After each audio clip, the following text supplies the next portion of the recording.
आपला प्रयत्न राहणार आहे. ईव्हीएमच्या बाबतीमध्ये बऱ्याचशा ठिकाणी तक्रारी आहेत. काही पराभूत मतदारांनी अर्ज केलेले आहेत फेर तपासणीचे. काय वाटतं आपल्याला? आता ज्यांनी अर्ज दिलेत त्यांनी एक तर त्यांना लोकशाही मान्य नाही असं मी म्हणत, परंतु एकंदर परिस्थिती अशी जाणवते. आता संगमनेरमध्ये सुद्धा माझ्या विरोधात म्हणजे जे आहेत तपासणीसाठी अर्ज गेला आहे, त्यांना ज्यावेळेस मताधिक्य मिळतं त्यावेळेस ईव्हीएम चांगले असतात. त्यांचं सरकार इतर राज्यात आलं तर त्यांचा ईव्हीएमवर भरोसा असतो, परंतु आज या लोकशाहीमध्ये हार जीत ही एक प्रक्रिया असते, ही मान्य करावं लागते. आपल्याला जनतेने नाकारल्यानंतर आपण मोठ्या मनाने त्याचा स्वीकार करणं अपेक्षित आहे आणि ईव्हीएमवरती शंका घेणं मला तरी चुकीचं वाटतं. आपली जी भगवी टोपी आहे ही वैशिष्ट्यपूर्ण आहे. पूर्ण निवडणूक काळात होती, आता विधानसभेतही इथून पुढे भगवी टोपी राहणार का आणि नेमकी कारण काय? नाही, कारण एकच आहे का ज्या दिवशी माझी उमेदवारी जाहीर झाली त्यावेळेस माझ्या एका कार्यकर्त्यांनी माझ्या डोक्यावरती भगवी टोपी घातली. ती टोपी घातल्यानंतर रोज मी तीच टोपी घालत आलोय.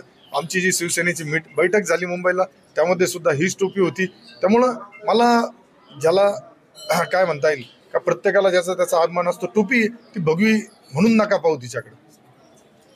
इथून पुढे विधानसभेत आम्हाला भगवी टोपी पाहायला मिळेल. निश्चित ही टोपी यापुढे आपल्याला निश्चित बघायला मिळेल. आपलं काय अपेक्षा काय आहे? आपण सरकारमध्ये आता एक सरकारचे घटक आहात, सत्ताधारी पक्षाचे आमदार आहात, जॉईंट क्लिअर ठरलेले आहात, तर आपल्याला काय वाटतं? नाही, निश्चित मी आता एकनाथ शिंदे साहेबांना भेटलो. शिंदे साहेबांना सुद्धा भेटल्यानंतर आज संगमनेरचा जो काही एक महाराष्ट्रामध्ये नाव झालंय किंवा संगमनेरमध्ये जे आज तुम्ही म्हणताय शिंदे साहेब बी मला जॉईंट किलरच बोलले होते का तू एक जॉईंट किलर झालाय, तर शिंदे साहेबांना सुद्धा मी त्यावेळेस विनंती केली, साहेब मला माझ्या मतदारसंघासाठी जो पाण्याचा प्रश्न जाणून बुजून प्रलंबित ठेवण्यात गेला होता, विकासासाठी मला तुम्हाला सगळ्यांना साथ द्यावा लागेल. शिंदे साहेबांनी सुद्धा मला निधी बाबतीत अजिबात काळजी करून असा शब्द दिलाय. त्यानंतर देवेंद्र फडणवीस साहेबांना सुद्धा मी मुंबईमध्ये भेटलो. फडणवीस साहेबांनी सुद्धा मला विकास कामासाठी तुला कुठल्याही प्रकारची अडचण येणार नाही हा शब्द दिलाय.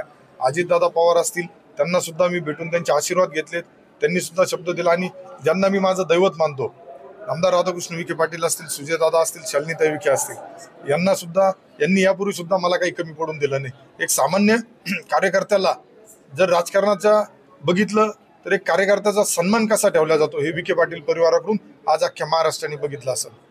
मंत्रिपदाची चर्चा होत आहे आपल्या, काय नेमकं वाटतं मंत्रिपदावर?